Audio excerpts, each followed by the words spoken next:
There's just a single round of racing remaining in the Florida State Builders Area Pro Series before the playoffs begin. And though the race for a championship is just on the horizon, no one can yet see it. There's two stories of Alabama banking blocking their view. It's a sold-out show tonight, with a couple having to watch from outside the fence as the last drivers vie for a spot in the 12-driver chase for the championship. Not one driver tonight is in total control of their own destiny, and they, like us, are just along for the ride in the HelloFresh 225. Hi, everybody. Kyle Heyer, joined tonight by Connor Horn and Hunter Sleppy. Guys, welcome aboard. Connor, this is it. This is your last opportunity to qualify in to the playoffs for the Florida State Builders Area Pro Series in a big way here at Talladega. You can make your dreams come true tonight, or you can have them shattered and turn the rest of the season into a nightmare.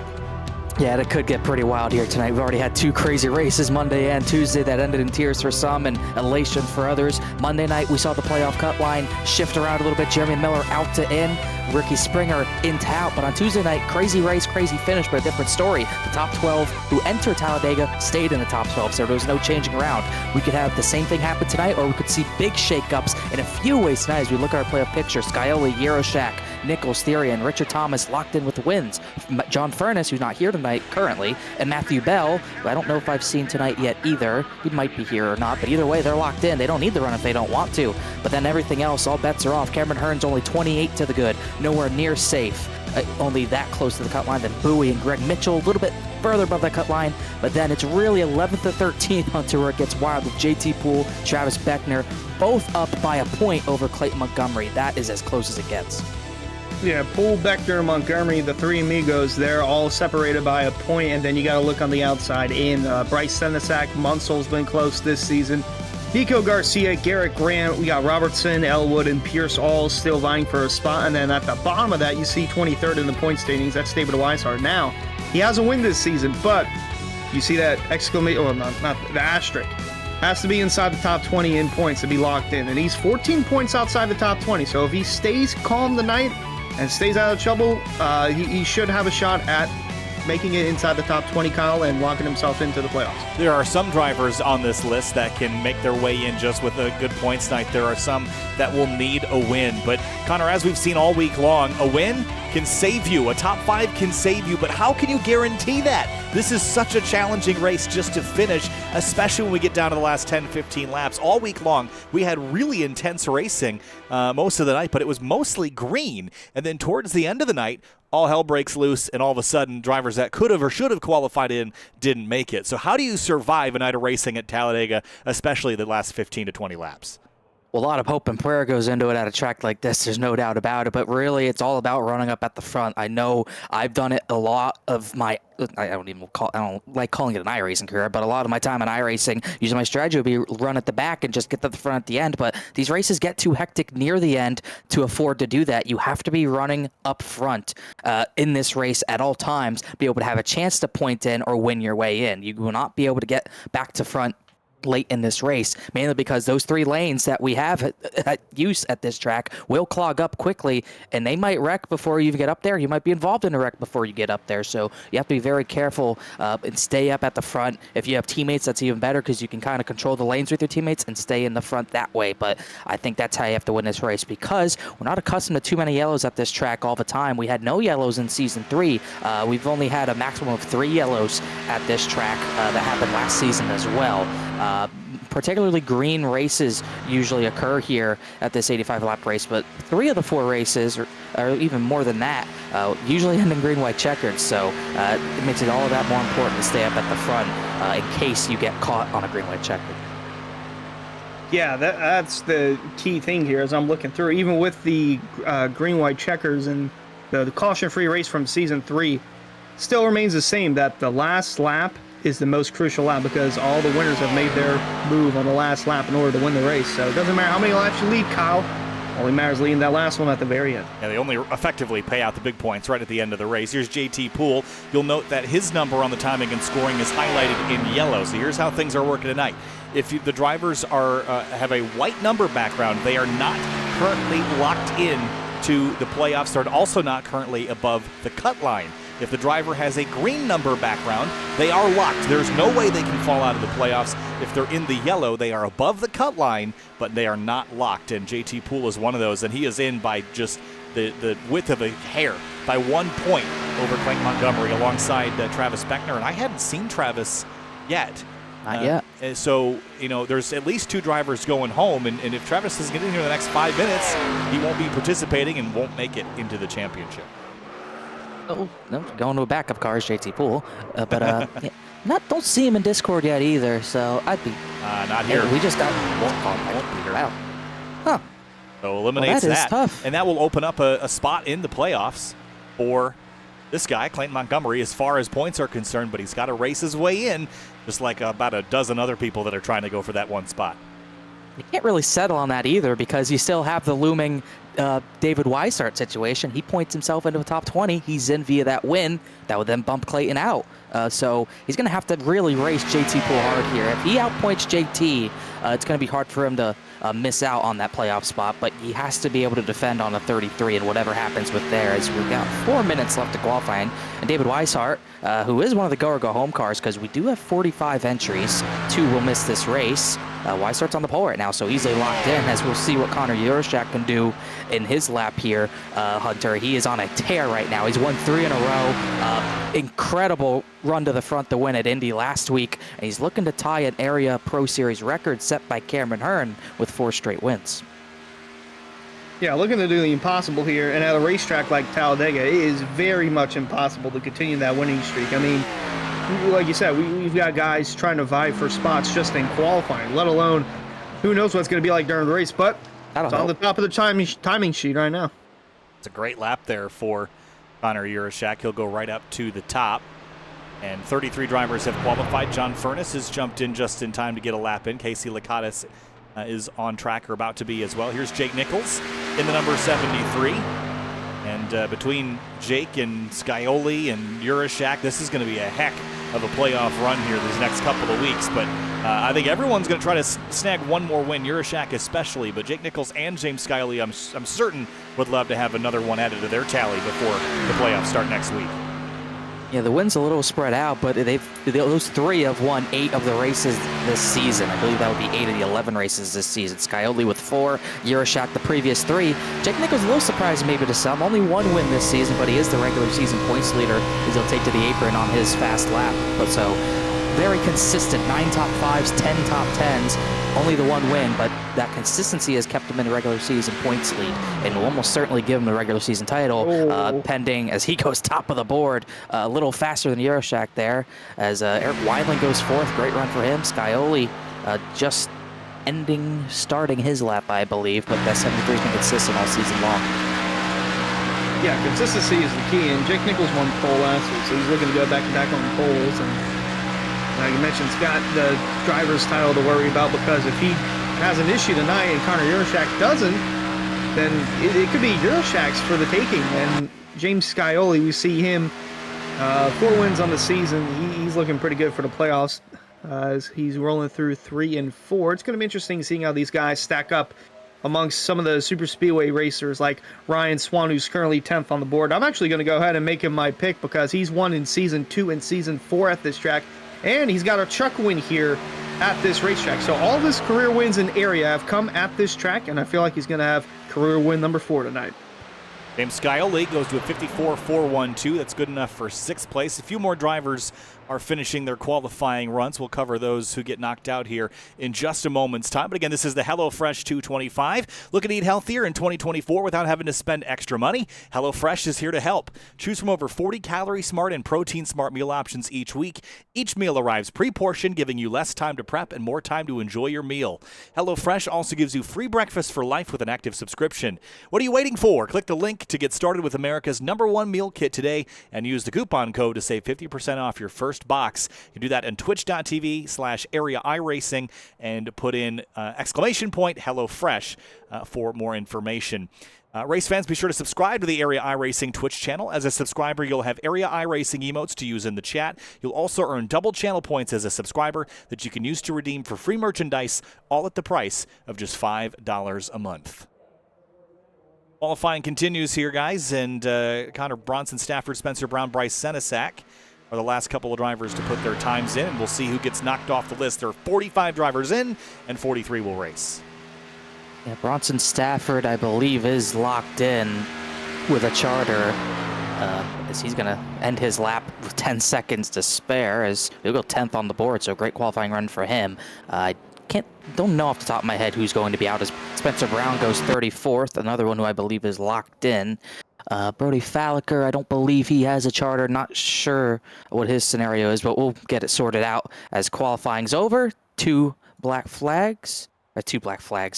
or go homers, as another race here tonight. This is going to be pretty dramatic. These Xfinity cars, Hunter, are so unstable at tracks like these. Even though it's 2.66 miles, it can be incredibly tough to navigate this track when you got someone beating and banging behind you. As we did get confirmation, our two go or go homers are Jeffrey Wilson and AJ Roderick. Yeah, these cars, I'm excited for what this is going to show, because we saw 3 wide and 4 wide racing on Monday and Tuesday. Probably going to see the same on this race tonight on a Thursday.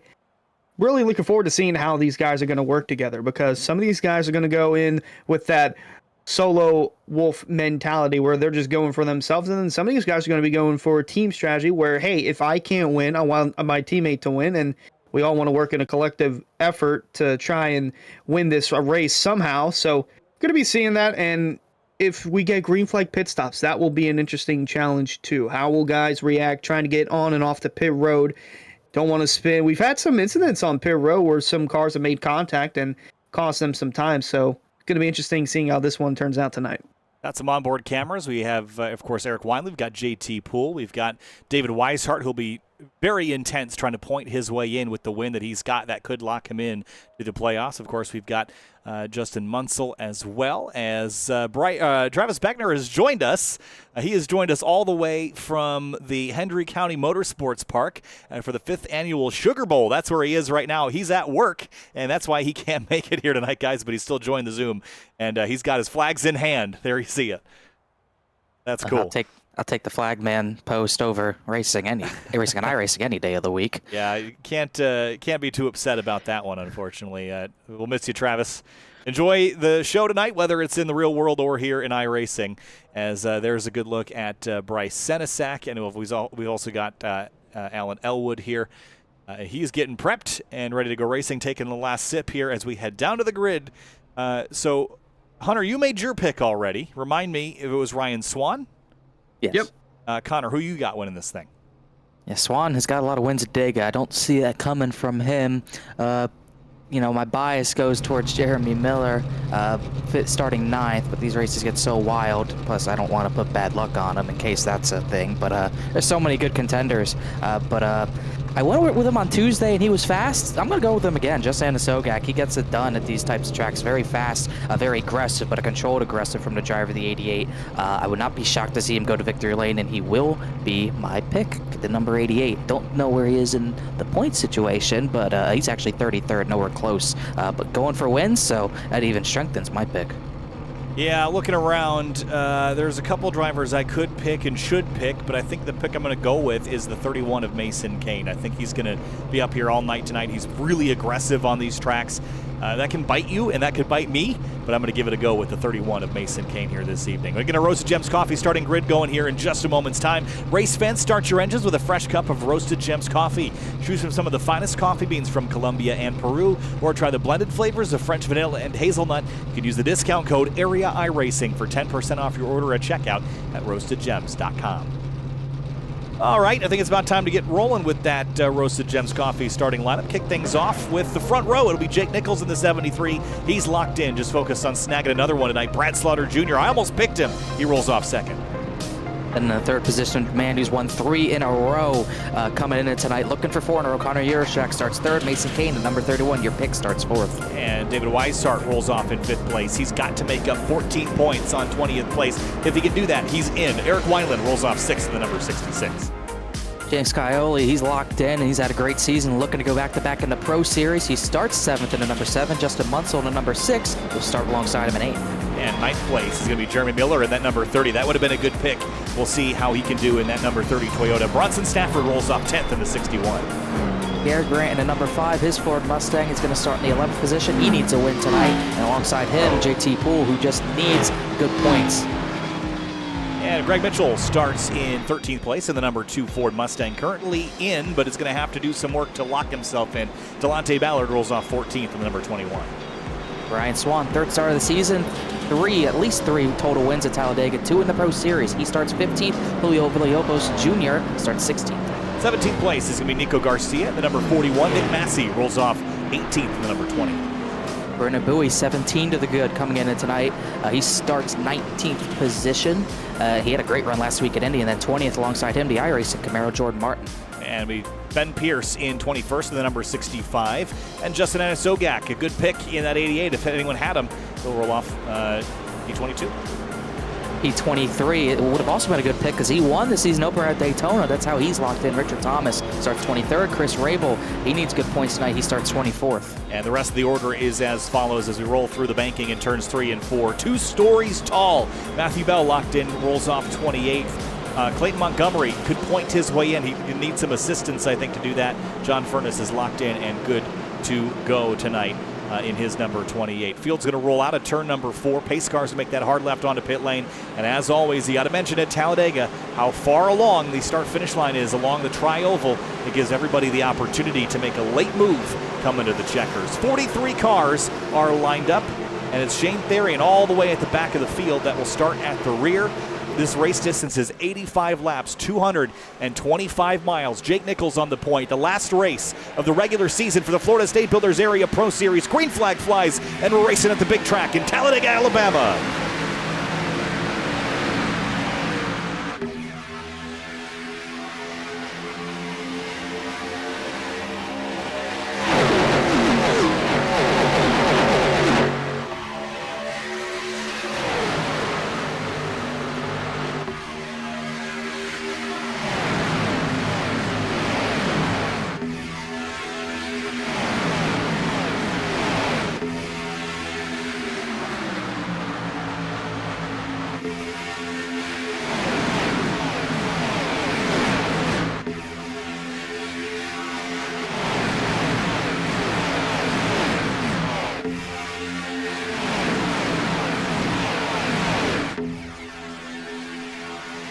Lap 1 coming to a close. 2 orderly lines for the time being for about the front dozen or so. Brad Slaughter Jr. leading that outside group. Jake Nichols on the bottom with Connor Urashak pushing from behind. Urashak was ready to go. He was on the 73's bumper before they even got to the start-finish line to start this race. So the 12's looking for 4 in a row. Jake Nichols, 2 of the title contenders at the front of this field as the 12 Urashak wants to middle. Slaughter didn't want to push him, but he's going to have to drop back now because Mason Kane went with Urashak. Slaughter hung out to dry. Wantley going to go up and go back with a. Meanwhile, side by side for the lead still. Nichols on the bottom, Urashak on the outside. The top 2 in points are the top 2 on the track right now. 66 bailing to the back with the 8. Doesn't see the point in risking it this early. Casey Lakatos was outside. He's going to tuck back in. Still 2 by 2 here at the front. Nichols led the first couple of laps. Let's see what Urashak can do this time through. Yes, he will lead with a push from Mason Kane and Justin Munsell in the 6 riding behind. Munsell and Stafford riding it behind. Really only 4 cars packed up on that top line as JT Poole tries to get a little closer. So Nichols and Urashak are going to settle in here and lead both these front lines, and we'll always wait for that 3rd line to start popping up as we see on the back bumper of Munsell, all focused, even with a stuffed animal in the background, still very focused as he looks on Mason Kane, not wanting to push the pusher. It's smart, especially in these Xfinity cars. Very, very tough to do that and get away with it, as now we're starting to see that a little sparse 3rd line form led by Brandon Bowie. Bowie going to need a win to get in, and being deep in the points. He's got Anisogak pushing him and company behind. I believe that's Rabel and the 15 of Alex Bell. Yes, indeed. And Alex Bell's got a nice MWR throwback on that 15 car tonight as Urashak picks up the middle groove there and is bringing the 6 with them. I think that is the 61 of Bronson Stafford as well. And there's that 33. Again, Connor, I asked you the other night where you want to be. Do you want to be aggressive or do you want to kind of hang out towards the back? I think David Weishart has got to stay ahead of all the carnage tonight. As much track position as he can afford, he's got to stay up front and stay out of the carnage that could potentially happen. A little bit of a bobble back here between the 09 and the 50. I think they had a slight coming together, but they've sorted it out. Now 3 by 3, 10 rows deep. This looks like old style NASCAR racing where there's 3 wide, but they're given a lot of room. It's smart to do, but I guarantee you, late in this race, they will stop giving that much room between all 3 lanes. But I think David Weisert's in the perfect spot. You run the bottom. You can really kind of navigate your destiny down there. You can't move up, so people keep stacking the bottom line and getting past you. You'll fall back a little bit, but as far as just riding for the time being, I want to be at the front and I want to be on that bottom line. That's the way I would see it, as Poole readjusts his camera in the middle of this pack. He's in the eye of the storm right now. That middle lane, that is a lane that could be good, but most of the times it's bad, and we see Jeremy Miller go to the inside and let everyone else go by. But, I mean, Kyle, look at this racing. I don't blame him. Yeah, this is a bit nerve-wracking for me. I know that they're 3 wide, and this track is wide enough to do it. It's not like Daytona where 3 wide is almost always a death sentence, but it does make me nervous because if anything goes wrong, you're going to take out 10, 15, 20 cars. Remember the race on Monday? We made it to lap 13. We very nearly had an Armageddon of crash down at turn 1, but somehow everyone kept it straight, but it split the race up to where we didn't have another caution for another 60 laps. I don't want to be in the middle of this right now, so if you are, I'll get the heck out of Dodge and go to the back, or if you're at the front, try to stay there. I gotta say, I'm surprised. That is not like Jeremy Miller either. He kind of embraces the chaos at these super speedways. So if he's going to the back, it must be something brewing. This is some crazy 3-wide action. This is about, gotta be 20, 25 cars deep at this point. I mean, they are almost 10 rows deep 3-wide, and not a lot of drivers are lifting out, but drivers who just want to see the end of this race are. I know a lot of his Simrack market cars are at the back. Elwood, Richard Thomas, Nico Garcia, Clayton Montgomery, who is close on points, is back there as well. So we do have plenty of drivers kind of riding and thinking that something might be brewing here early on. Yeah, that's the kind of group I'd want to be in for early on in the going. I want to be in the back pack that's about 3 seconds or so behind this main pack, because if there's trouble that brews right here, you're 3 seconds back, you're going to have enough time to check up and move out of the way or get your car woed down. But yeah, still 3 wide racing up here. Euroshak, Kane, and Munsell. Actually, no, not Munsell. Bowie leading each of their respective lanes down the backstretch. See that 3 car of Ryan Hart's from 39th to 13th. He's on a mission. Another car is going to pull out a line there. That is one of the Toyotas. That's the 54 of Ryan Swan, I believe. He'll tuck out of the group. Brandon Bowie is going to nose ahead here, still 3x3. Very neat and orderly 3x3, though. It's not as wild as we saw it on Monday before it triggered that crash. But again, all it takes is one mistake. And we've seen a couple cars blink in and out. And that certainly is not something that makes you feel very good when you've got this much proximity to so many cars. Yeah, when you're 3x3 here, you usually see these lanes pinching each other a lot more, but they're given, like, more, especially that top line, the very third lane led by Brandon Bowie, and Sogak, Rabel, Bell, others in that line. They're giving a lot of room, which is very respectful. It really pays off to pinch. That's why you see people pinching the lanes all the time, just because you kind of ruin their momentum and get yourself some more momentum, especially off the corners, but not doing that quite now, giving a lot of room. Just really, as long as they don't pinch like that, the only threat for a crash would be bumping wrong, and we saw that happen Tuesday night. Someone got on the left rear of the truck ahead of them, caused a crash. Yeah, bumping wrong can go haywire at any given point during this race, at any given part of the racetrack. And it's something crucial here, especially with the amount of pack racing we're seeing. We got like 10 rows of 3-wide action. You got one bad bump from anywhere, whether it's up front, the middle, or towards the back of this pack. So at least 5 or 6 cars are going to get caught up in it and could be terminal damage on their vehicles. Yeah, almost the entire field is within 3 seconds right now, and the vast majority of it is within about 1.5 seconds. That's way too close for me. Way too much proximity for comfort. Even if you're at the tail end of this big pack, you won't be able to get stopped because there's a bit of a bobble there on the bottom, but still very even here amongst all 3 rows. What we're learning, Connor, is it doesn't seem like there's a prevailing line of these 3. That's a note for later. It really depends on where the momentum is. Right now, Euroshak kind of wiggled off the yellow line off the bumper of Jake Nichols and kind of lost the momentum for the bottom line. These top 2 lines able to get 1 car clear of that bottom line, but now the middle line kind of fizzles out a little. Mason Kane gets clear for the race lead. Now he's going to start blocking, do a little bit of controlling of the lanes. We saw a lot of that Tuesday night with the Miller Racing teammates. Mason Kane might be trying to do a similar thing right now, but it's hard to block 3 lanes at once, as now that top lane has lost that crucial momentum as Bowie starts to fall back a little bit, and these bottom 2 lanes have the momentum and jolt forward. Yeah, and he made the smart move there, Kane did, going back to the bottom. You don't want to get caught up in a pickle situation where you're in the middle of 2 lanes and then you're getting caught in the sucker hole, especially at this part of the race where could be 4 wide in that sucker hole, but Unfortunately, Kane drops down low. Munsell still on this outside, going to edge out for the lead into 3 with Stafford and Weaver behind pushing. One of the things I'm noticing is that there's only 4 drivers in the top 10 that are above the cut line in the playoffs. The other 6 are all representatives of those that could either win and get in or are just outside the cut line and could point their way in.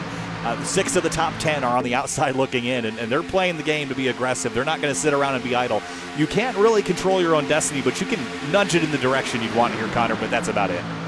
I would say so for sure. That's about all you can do with controlling your destiny, and we're going to see some drivers do that. Some drivers just take a back seat and let Talladega kind of dictate how this race is going to go. This track always claims some drivers. You know, call Darlington the track too tough to tame. Dover the monster mile. This is the real monster. This track, big, wide, fast, and flat out dangerous. So anything can happen at any point.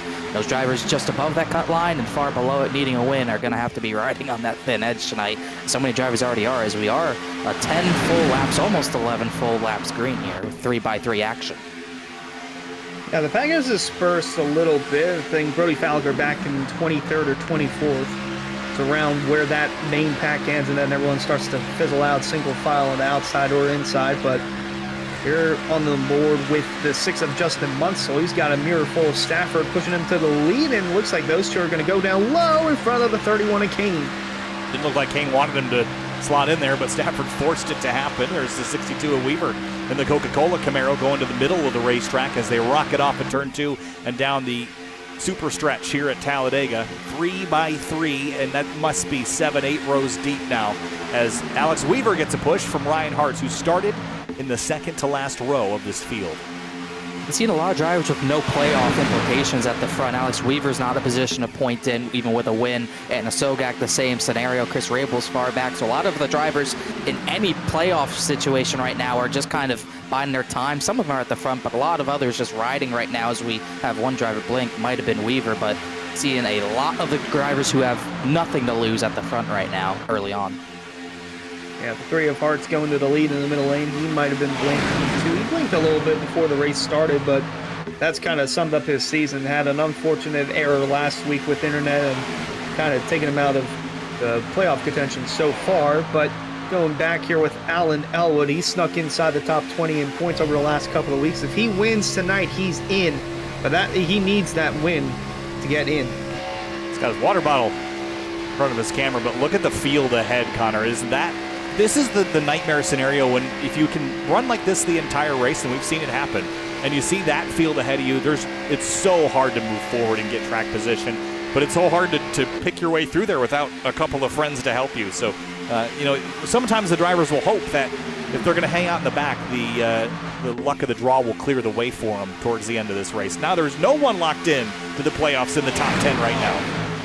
Yeah, and it's starting to really kind of spread apart a lot, too. We're seeing a lot more drivers just kind of ride on the bottom line. I'm noticing a lot of the DWR cars are on the bottom now. Connor Yurchak dropped out the previous lap because I think everyone's seeing something happening that's not good. But you are absolutely right. Riding at the back like that, you see all that stacked up in front of you. It is hard to move forward past that.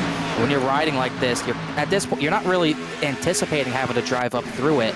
You're really just waiting for that crash to happen and hoping you're avoiding it. Dane Abbey, big moment off the nose of Steve Durham there down the back straightaway. That could have been bad, but he managed to wrestle it back into submission and continue on. Very tight stuff. That's one thing. These are probably the worst cars to have to bump draft in.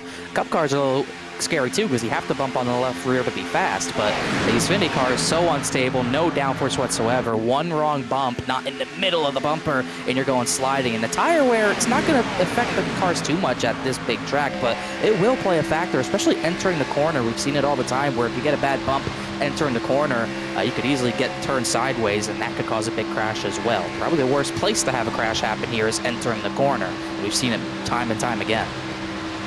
Yeah, that is a nightmare scenario. If you're in the pack and you see a wreck come out in front of you, your main thing is to go low. But if they're heading towards a turn, that's going to bring a couple of challenges its way, whether it's in turn 1 or heading into turn 3. But there you see the 33 of Weissart has to play it safe. Remember, he entered this race just a few points outside the top 20. If he finishes inside the top 20 with his win earlier this season, he's locked into the playoffs.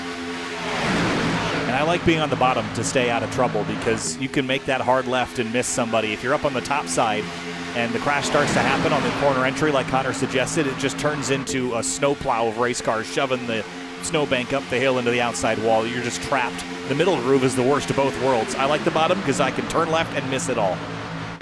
Especially if you're on the back straight, you got all that room down there, but even in the turns, you got the apron. Might have to go off-road into grass, but I think it is the better spot to be in early on, but it's a risk versus reward. You get no risk on the bottom, really, as someone got way sideways at the back of the top line. I think that was, looked like Nick Massey.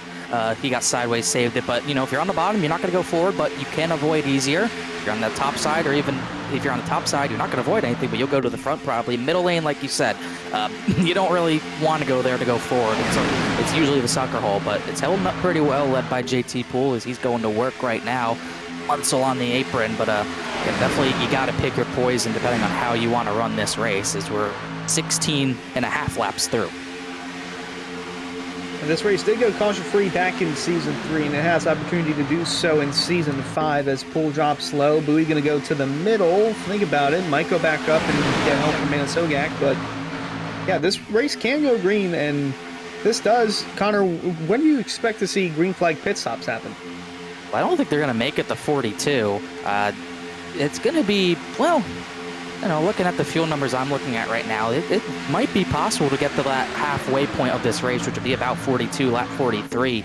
So we might see all these drivers try to make this one stop work. I'm kind of surprised, looking at what I'm looking at, that the fuel might be able to get to that 42 range, because we did not see that happen Tuesday night with the trucks with a similar fuel cell as Bowie splits Poole in the middle. But I think if you want to try a two-stop, you're going to be pitting next 10 laps, 5-10 laps, but that might not be the case tonight.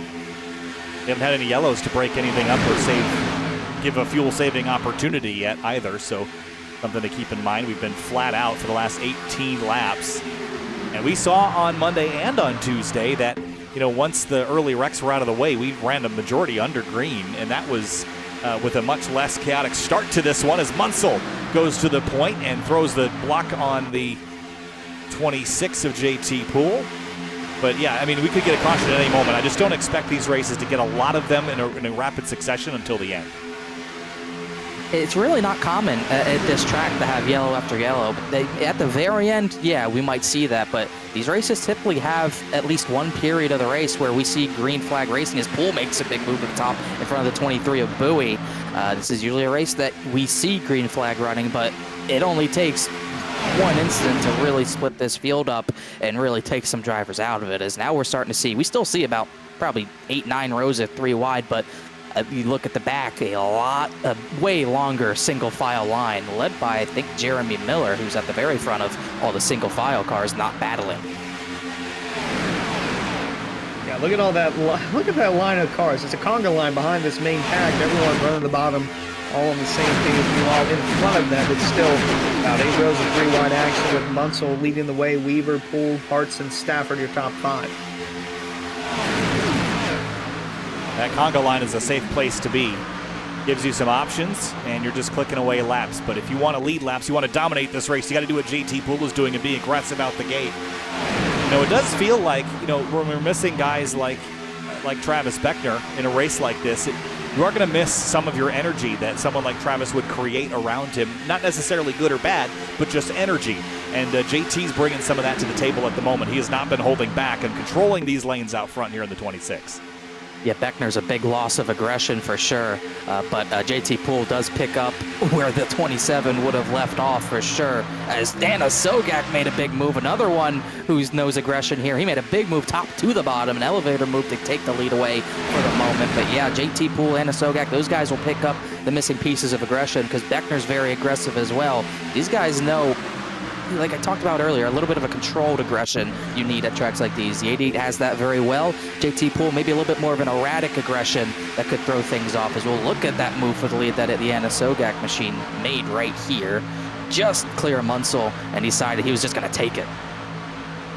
2016 nationwide colors on the 88, represented from Dale Earnhardt Jr., a driver familiar with running well at this racetrack. 6 wins here. And Manasogak looking to add his name to the winners list at this racetrack. Best finish of 5th back in the Truck Series, but looking to win here in the Pro Series, as back in the lead is JT Poole in 26. I don't know that I've said. Blinked out. I'm not sure that I've said the term this week. Maybe once on Monday, but Jacob Bell said, "Have we even had a real that term this week?" And I don't want to speak it into existence, but I think an incident of that stature, let's say, at the end of the race, I don't think counts. I think it has to be somewhere between lap 1 and the second to last lap. Those last lap messes don't really count as,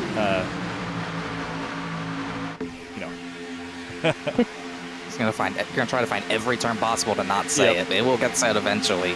We're starting to see it more dispersed. I'm starting to wonder because the fuel might be close. I'm starting to wonder if that single file line knows something maybe these front guys don't, because they're starting to drop off even a little bit more as this top line, this top pack gets a little bit more sparse, a little bit more squirrely on the bottom line at that. But might be a lot of drivers back there who are trying a different strategy. Yeah, interesting to see as we're coming up on lap 24, the completion of lap 23. Still some interesting racing here up front inside the top 10, but they're starting to get a little more spread out outside the top 15 or so. Yeah, keeping our eyes on that secondary pack. Like I said, they've got options because they're back there in the tow. They're back there as a group. They can slow down. They can afford to speed up and slow down and kind of modulate their pace. All the while, if you want to remain in this 3-wide pack, you kind of have to race by its very nature. As soon as you back out, you're just going to end up at that second pack.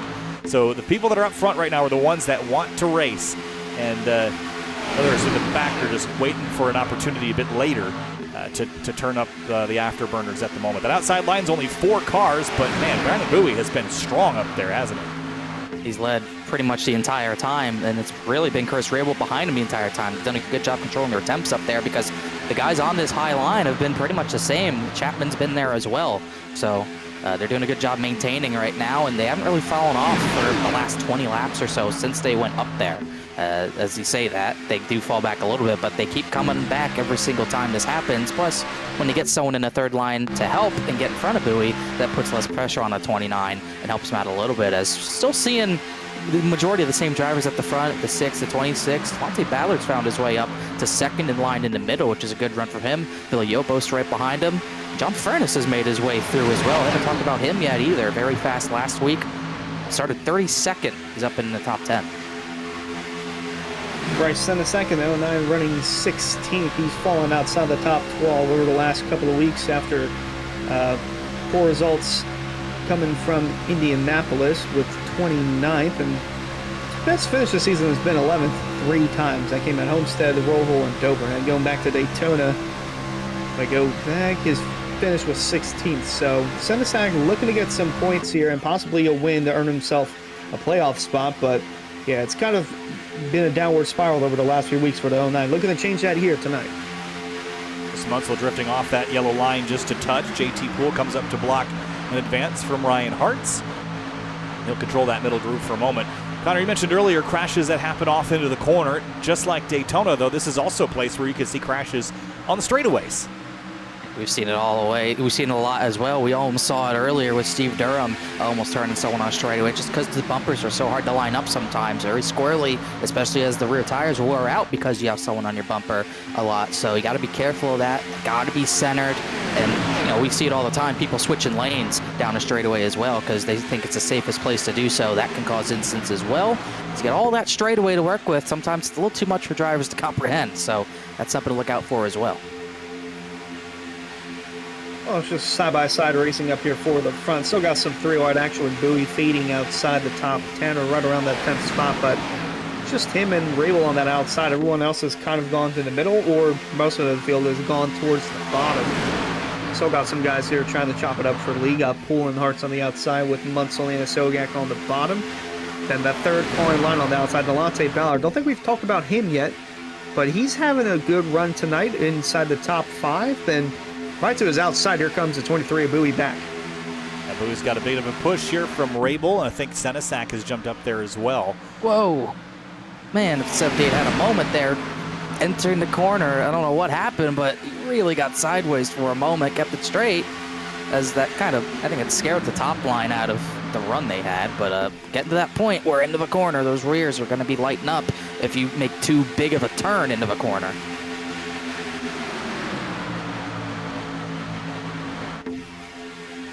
JT drops to the inside at turn 1, doing a nice job controlling this field so far. He's led 8 laps. It feels like he's been up here for longer than that, but he's just been very selective about when he's making moves and when he's okay dropping in behind somebody else. Very calculated. It's one thing, you can have blind aggression, but you have to be smart about the moves you make. Like if he pulled to the outside before the 88 was up there was no one behind him. If he pulls to the outside, he jogs back. So you got to make very smart moves to stay at the front, because one wrong move, you're either wrecked or you're getting sent to the back of this conga line that's going even further back to the very back of this pack at this point. So you got to be smart to stay up at the front, as we're still 43 cars strong in this lead pack. No one's lost the draft, from the leader, JT Poole, all the way back to Nico Garcia, who's sat 43rd place pretty much all race. Start 17th, worked his way towards the back, and Poole being up front and continuing to lead laps, this helps him quite a bit because he's going to look for every bonus point that he can, going to want to have a clean race, and going to want to lead the most laps. And as soon as I say that, here comes, looks like Ryan Hartz to the inside, was there, but Poole is still leading the way, and he's looking to lead the most laps and get as many points as he can to give him that cushion to being possibly in the playoffs. Would certainly be helpful. 2 by 2. Bowie's still fighting the good fight, but really for everyone from, let's see, is that Mason Kane? Shane Abbey on back 20th to 43rd is all single file, and ahead of 20th we got double and triple file. So there's still definitely 2 distinct groups trying 2 distinct strategies here, Connor, but we're closing in at lap 31 next time by. And then we'd be about 10 laps from that pit sequence that you mentioned earlier, should they be able to go that halfway distance.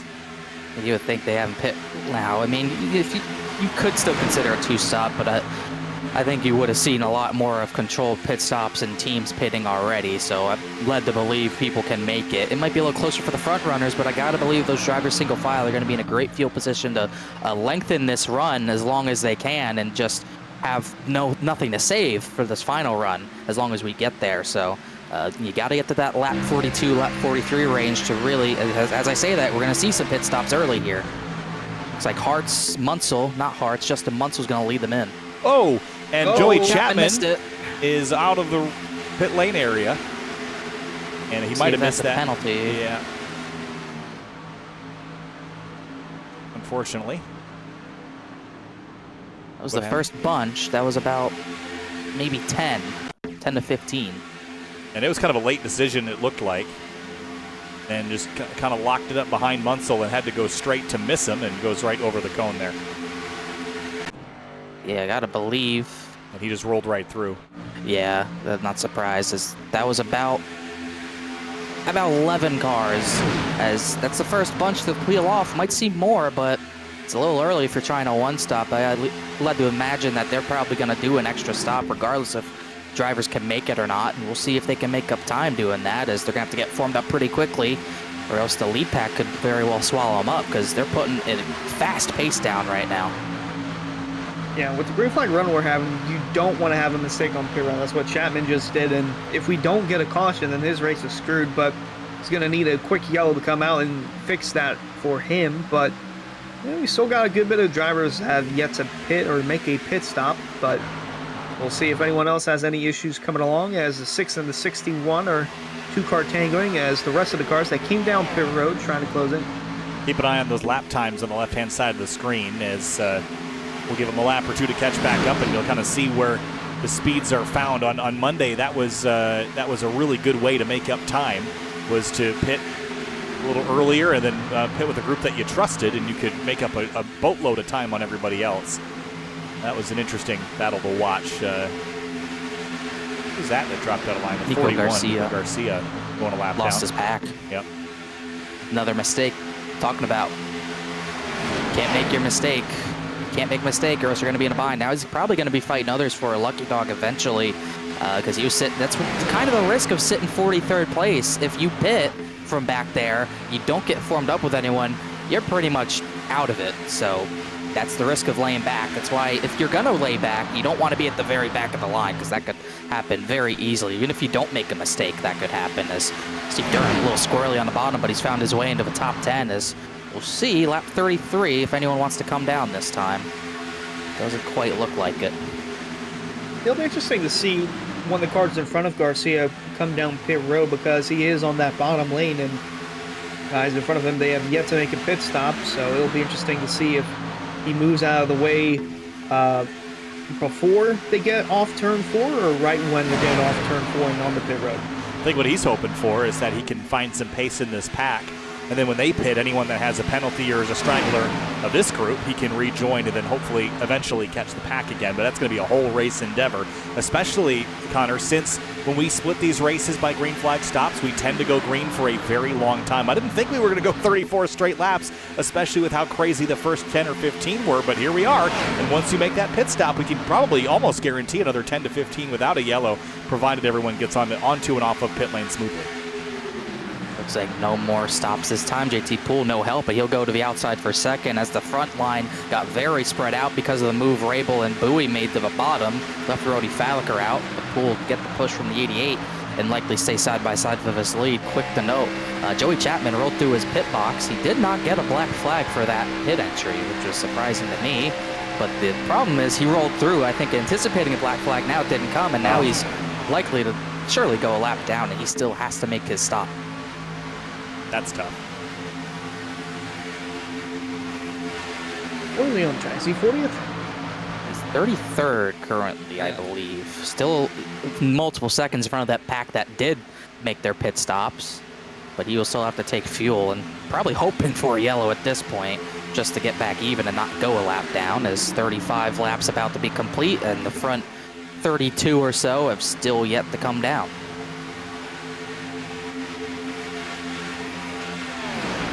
This is when NASCAR fans are up in arms like, they're going single files, boring. They're just clicking off lap. Well, I yell at them all the time. I'm like, you're getting paid to entertain and you're doing this, but then I totally understand as a driver why you'd be doing this. But the other thing to mention, guys, is that in the past, we've seen crashes happen around the pit stop sequences because people come slamming on the brakes out of turn 4, on the racing line, that sort of thing. But everyone's kind of in the same boat right now, and they're all kind of cooperating together. They're in one single file groove. It's not like we're in a group of 3 and 4 wide and all trying to hit pit lane. That's when you get those tricky challenges of merging off of the racetrack. So everyone's in the kind of the same boat. I think we'll see everyone kind of cooperate and work as a unit in theory. But maybe the next time down pit lane, which will probably be with about 10 laps to go late in the race after a caution, I don't think they're going to work together so much then. Definitely not. As long as they can get their fuel number to make it on only the one stop, the competition will be kind of out the window at that point as we get off camera on the ground. That's how strong those cars are, rumbling through turns 1 and 2. But yeah, you'll definitely see crazy battling once everyone knows they're good to go and will make that number. As looking at the times of the drivers that pit, the drivers that didn't, mainly 51.3s and 51.4s from the pack led by Justin Munsell. The lead pack is faster than that in a full single file line, so if they have to make an extra stop, plus they're losing time to this lead line, that's not going to bode well whatsoever for any sort of track position. Still no more takers coming down pit road this time, and this got Furness now leading the outside lane with the 41 of Garcia looking to get his lap back. Oh, big wiggle from Garcia there, but kept it straight. This is going to be the Bill Elliott strategy, except Bill Elliott did it 2 times, getting his lap back in 1. But the only issue I see with going long is if everyone pits on the same lap, you're going to have 30 cars on pit road at the same time, Kyle, and that spells a disaster. There are a lot of times I like running the same track in the same week because it's easier for me, but it's also harder to remember what happened when. I can't remember if it was Monday or Tuesday, but one of the packs on one of those races came down as a unit together, but it was too many, and they all kind of got crossed up. There was people spinning on pit lane and running into each other. There is a max number of cars that I want to be pitting with, and it's like 5 to 7. I don't know if I really want many more than that because it just gets too busy and you end up slowing yourself down. So that's a great point. You also spend a lot more time looking in your mirror on the brakes on the entrance to pit lane, and it opens up opportunity for you to make a mistake. I know we had Eric Wineland. He was in Instant Tuesday night. I'm not sure if there was another one Monday night. There wasn't with my group on Monday night for sure. But it just, there's so much that goes into your pit entrance. You have to, you know, the drivers who qualified at the back, as John Furness takes the lead, the drivers that qualified at the back, you have to go low to the bottom. You have to let it be known that you have an early stall so you can go to the very bottom. The drivers who start at the front will have later stalls. They stay closer to the yellow line, but below that yellow line. You have to calculate everything perfectly, know where everyone's going, know where your stall is. You miss your stall, you can't chop anyone off, or else you're going to wreck someone. There's so much that goes into a perfect pit sequence, and I'd say the max is about 10. As long as but you can't do any more than that. It just becomes crazy, and you end up having multiple cars crashed, as Justin Sogak calls over the radio that he will come this time by, and this is a little before halfway. Going to be on the brink of completing lap 40 for Anna Sogak, and it's going to be interesting to see how many more of these guys are going to come down pit road, because like you said, if all 30 of these guys come down pit road, not a chance that'll go through cleanly. Something's going to have to give here unless they split them up. Nico Garcia fighting for his lap back. He's got it for a moment. But the field comes out of turn 4. We're going to see a handful hit pit lane. And yeah, Rabel's going to come down and a whole bunch of others. 6. Including JT Poole. And that's a good group size. I like that size. And they're from a couple different places in the pack too, so I don't think they'll lose each other. But that was shy of halfway by 2 or 3 laps. Now the only mistake you can't make is miss your stall. JT makes it, although he completely locked up. Chapman came down as well. He'll come out in front of those, but we should see a lot more come down. I got to believe that the fuel is going to be incredibly tight at this point, as John Furness is getting a shove from Nico Garcia ahead of the pack. Ryan Hart's just kind of following through. Got the top 5 strung out away from Alex Weaver. And Steve Durham had the fight to get down. I got to believe he's coming down as well. Oh boy, here we go. Let's see, Swan, Kane, Steve Durham, Lakatos in the back also. Another 4. Oh, lockups for a couple of those cars, but they got it slowed down. Not Lakatos, that was Spencer Brown. Ah, yes. Someone ran out of fuel, I heard. Someone ran out of fuel entering. It was Steve Durham. I was wondering why the pack checked up. The one ran out and almost caused a stack up there. So if they're almost out of fuel, this group is going to have to pit this time by, which conveniently is just the smidge before halfway, Connor.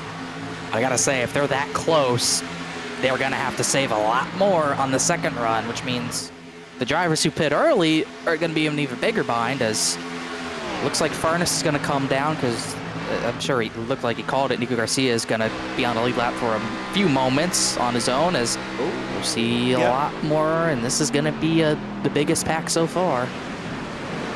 Furness is on. That was a very late commitment from the 28.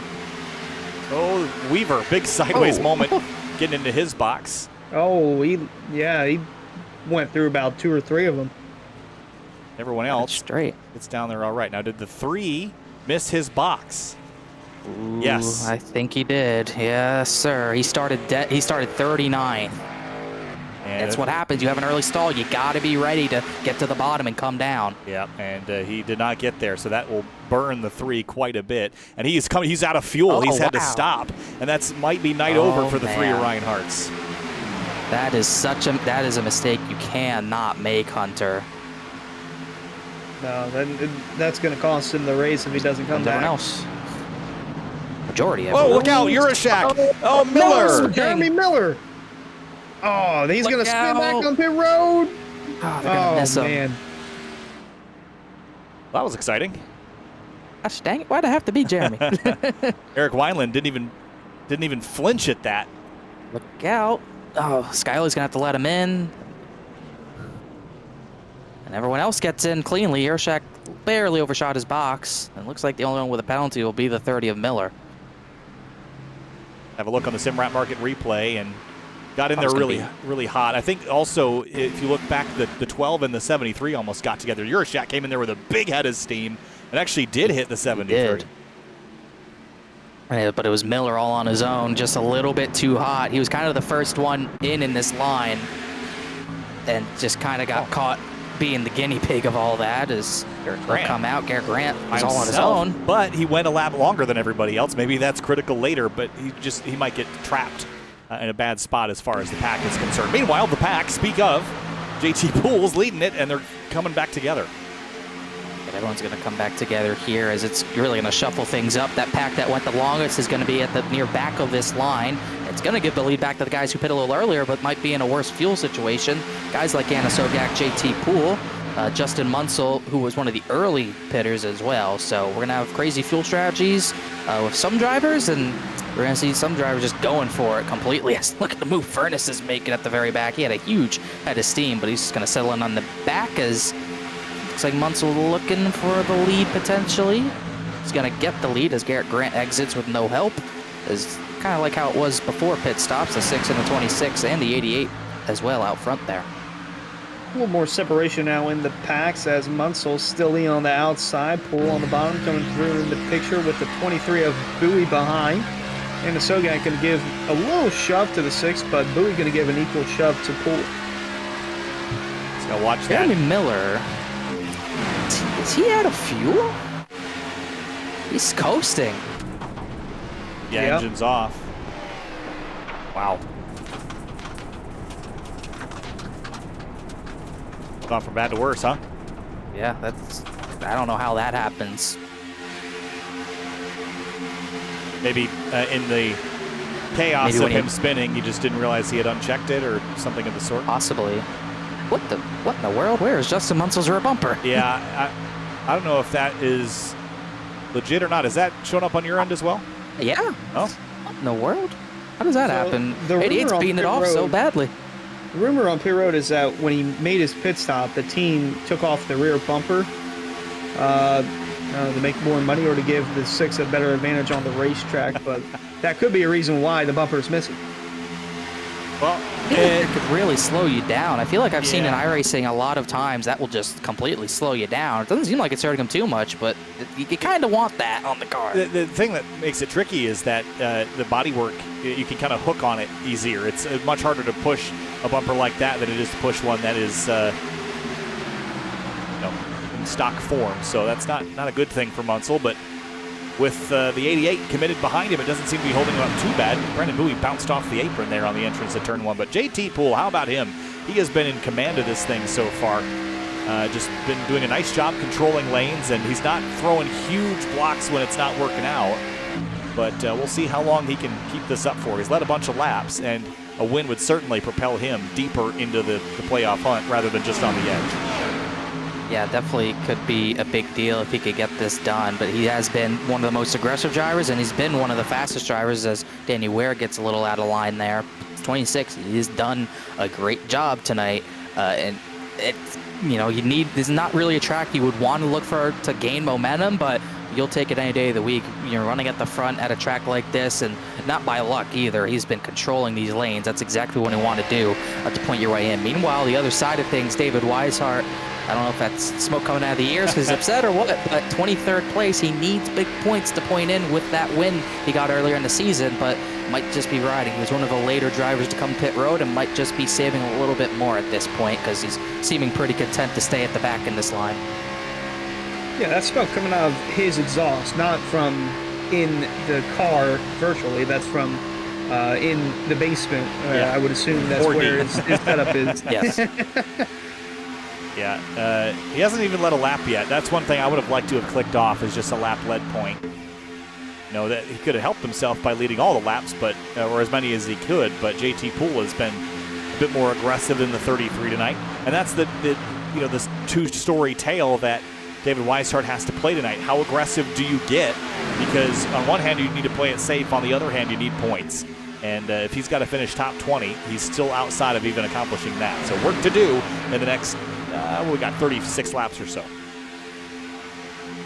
You got plenty of time to do it, but we talk about it all the time. Once that third lane gets clogged up, you got nowhere to go at this track or any super speedway. So you need to be one of the first up there, but you need to be in a position that not only just make sure you're good on fuel, but you need to be in a position closer to the front where you can lead that line or be at least close to the front of that line. So we're going to have to see drivers making some moves to get closer in the next probably 15 to 20 laps. You'll start to see drivers try to make moves to get closer to the front, because this will be the race for the lead. There's some drivers in this line that I don't think will be even close to making it, but you're going to see some drivers who are a little bit more confident start to try to work their way towards that front. So we've crossed to lap 50, and that brings us to our Sim Rep Market question of the day. Will we see a caution in this race? Yes. Yes. And I think everyone that needs to pit again is going to bank on getting it before they need to come back down pit lane. That's what I would be doing. I mean, statistics tell you. Don't cause it. Maybe not in this series, Whoa. but statistics will tell you that you'll get a yellow at about the 70% mark of the race, and then you'll get a bunch of yellows from there on out. There was a big stack up at the very back of the line. I'm not sure what happened. Brad Slaughter got sideways. Skyoli was on the apron, and they lost a lot of time doing that. But it seems like everyone kept it straight. Skyler's got right rear damage out of it. Watch this. Watch the 8 following the 15. What happened. Right Look at the stack up. You could see it forming. Yeah, Euroshack. Yep, right there. Started right with Euroshack and Jordan Martin. Kind of what happens when you have a lot, excuse me, but that's kind of what happens when you have a lot of single file back there. Those stack ups get much, much worse. Well, that was our SimRat Market question of the day. How about this? Make sure you head over to simratmarket.com for custom iRacing paint scheme templates that are simple and easy to use, so it keeps you more focused out the windshield on the racetrack. simratmarket.com. The energy's building again a bit here. Yet to see that third lane reform, I think there's a lot more drivers trying to be calm and maybe even save some fuel, because no one's really going up there right now. Just a Munsell, no rear bumper, no problem. Those two still tandeming, but a lot more drivers in the single file line now. I think we're starting to see kind of a shift, Hunter. I think drivers are seeing that fuel window, not that fuel number, not liking it and getting single file. Oh, yeah, it's getting back to that old choo-choo train formation. Everyone goes on the bottom or outside, and they just all go in one lane, and they just try to make it home to the finish. Don't want to get too aggressive with their strategy, because, yeah, some of these guys looking at their fuel gauge are like, oh, this could be a problem. There's one driver that I know is good. He's a long ways out of the hunt, and it's Garrett Grant. Remember, he pit on lap 44, so he's more than good to the end on fuel, but he's 8 seconds back of this pack, and he's losing half a second a lap, so that's not going to go well for him, despite him being in a very strong position in terms of fuel. That likely won't work out for them, as a lot more spread out now. 36 lead lap cars in the lead pack, and then you got all your stragglers like Grant and Alex Weaver, like Bryce Senesac, who hooked up with Jeremy Miller after his whatever happened there. And even further back, you got Nico Garcia, still lead lap, but 40th place. And then you got everyone still running, but 3 drivers laps down. Ryan Hart's in position for the Lucky Dog currently. Jeremy Miller and Joey Chapman are both 2 laps down. You saw the 6 of Munsell go to the lead. Now, that's big because he's inside the top 20 in points, but he's outside the top 12 in points, so he needs a win to get in. Meanwhile, JT Poole is on the verge of being locked in the top 12 in points, needs to have a clean run tonight as he goes back to the lead. And Justana Sogak, he's back, I think, outside the 30th spot in points, somewhere around there. He's just vying for a win just to have an improvement on the season and a good outlook towards the end of it. Meanwhile, Delonte Ballard also looking for a win. Wants to be on the same page as Anna Sogak, trying to get a win and have a better outlook towards the end of the season. Yeah, again, there's only one driver in the top 10 right now on the racetrack that is locked in. That's John Furness. Everybody else needs to either win or point their way in. JT, Brendan Bowie are of those two. Everyone else with the white background, they have got to win or point their way in. As we rocket out of turn 4, we're quickly approaching 30 laps to go and about 25 minutes worth of racing, and this is going to ramp up way quick. We've got 2 distinct strategies, and we've seen this story before, Connor, different seasons in the past. This is not a new situation to have this 2-stop versus 1-stop dichotomy that we've got, but the way this race is played out, I'm not sure that those drivers that made that 1-stop have to save enough for the 2 stops to catch up, as you pointed out in a chat. I just don't think so. I don't think they're going to have to lose so much time doing so, as a little wiggly for the 26 of Poole. But I don't think the thing is, with the 2-stoppers, they pit a little later than what I would want to do as far as splitting it a little more evenly. it makes me think that they're going to try to just stretch the field at the longest, so they're going to give themselves a lot less time to catch the one-stoppers if they commit to that. As they say, that Poole goes to the apron and pits, so these guys are going to try that strategy. Oh, boy. I just don't think they can gain enough time. He's going to hit the cone. Chapman didn't get a penalty. I don't think Danny Ware will. Everyone else in clean. Shane Therian missed his stall badly, though. He had stall number 1. Not going to work out for them, but onto the pit lane with 30 laps to go. So they'll be done. They'll be done with pitting, and they can just focus out the windshield. But there's still a lot of strategy left to play out, and I don't think anybody really knows how or which strategy is going to work the best. We'll just have to see it. We're just going to have to start time watching, as we always do here, as these drivers at the front are going to battle it out. It's kind of split up the pack. Matthew Bell's leading that single file line. He's a little far off. I think he'll catch back up, but a little bit more spread out here, as we haven't talked about the 43 at all. Locked in on points. Kind of a heartbreaker last season as far as the playoffs were concerned. Bad race at Richmond pretty much took him out of contention as Durham tries to squeeze into the bottom, but looking for a revenge this season. Locked in, just looking for the win, but also just riding in line. He's now 11th after the latest round of pit stops, and just kind of hoping, waiting for his time to get to the front as the 88 takes the lead. Yeah, he's one of a handful of drivers that can safely walk out of this race locked into the playoffs without anything happening to him finishing position, where he wrecks out or finishes second, already locked in. Going to be focused on the playoffs next week that begin at Bristol. As we see up front, Anna Sogak looking for the lead, but back here, the 6 of Munsell. He's made his final pit stop of the day. It's in between the 10 of Elwood and the 37 of Richard Thomas. Yeah, they kind of came out fragmented here in a couple little micro packs, and it's going to take them a while to get back sorted as the leaders continue to run times in the low 50 or the high 51s. So I think in the short term, this pack's going to run them down a bit. But if they can get organized and run a nice, neat, tidy single file, Connor, they've got the opportunity to gain some time, but we'll see.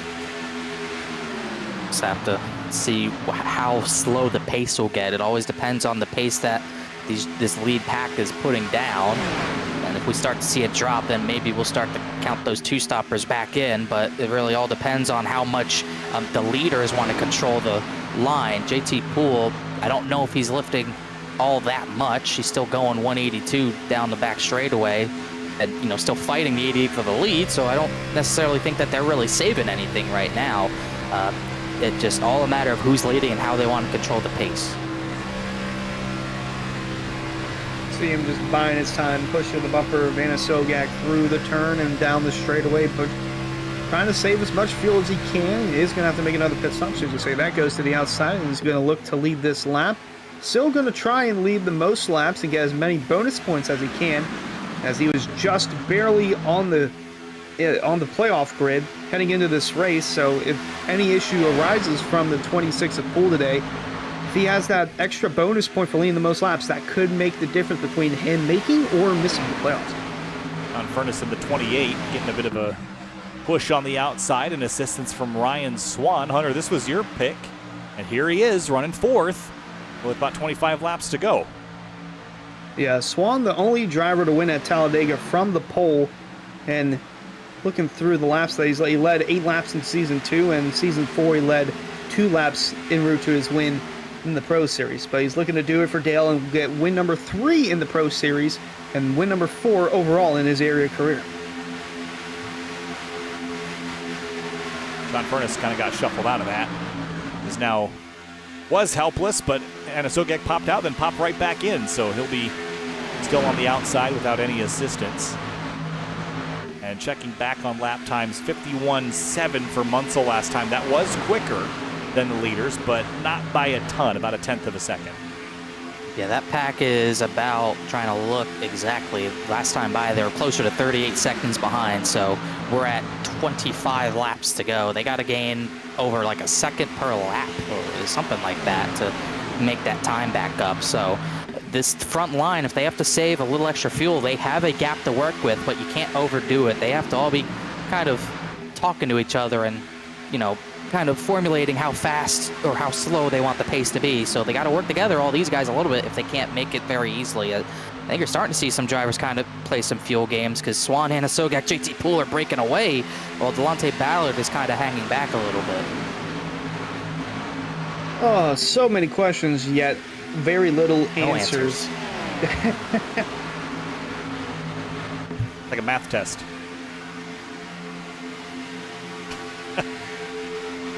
You guys ever have a math test, whether it was high school or college, where you genuinely didn't know anything? A couple of times I did. Yeah, I've been Probably. there. It's not a fun feeling. I don't like that feeling. No, it's not. And I like math. I did.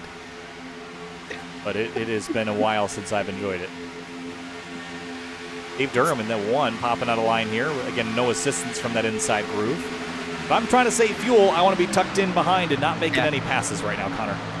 I think the issue is he's trying to find a way in at the front of this line, and he can't figure it out. No one will let him go. We're definitely starting to see some games as we hit 25 to go, as JT Poole, Justin Sogak, Ryan Swan kind of throwing caution in the wind, pulling away, not worrying about the fuel saving, but you see Delonte Ballard was 0.4 of a second slower, kind of letting those three go, and now it's the 21 who's really controlling the pace of the leaders. He is still running fast enough to the point where Justin Munsell in that line is not much faster, but it creates more stack-ups when this happens, and if you're not ready for the stack-up, that's what could cause this yellow. That's what I'm sure those top three, plus the guys who two-stopped, are hoping for. Durham went from, well, he still hasn't found a hold yet. I was going to say, he was running about 6th or 7th on the racetrack, so he's falling like a rock, going to be outside the top 10 now. Not sure what the strategy call was there for the one, but it's going to be around mid-pack or so before he gets another opportunity to fall in line. Yeah, looking at lap times again, keeping my eye on the guys leading that other group. I'm not really liking their lap times. 51.8 to basically everyone in the top 10 was under 51 seconds. So not only are they faster, or not faster, they're actually quite a bit slower right now.